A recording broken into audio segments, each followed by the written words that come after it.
Happy Holi sir. Happy Holi. Seat.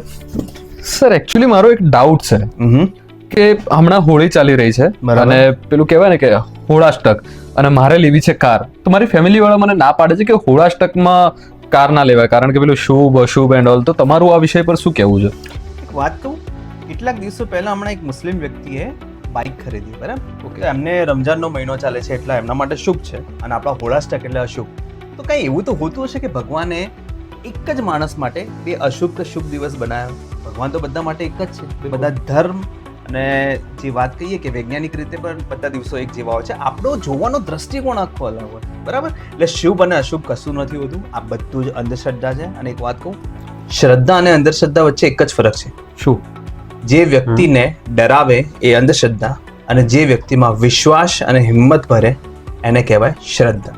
અથવા ભગવાન અને અલ્લાહે તો કોઈ એવા દિવસ બનાવ્યા નથી, બધા દિવસ સેમ જ છે. એટલે તારે કોઈ પણ ખરીદી કરવી હોય, કંઈ પણ કામ કરવું હોય તો કોઈ દિવસ શુભ કે અશુભ હોતો નથી. ખ્યાલ આવ્યો?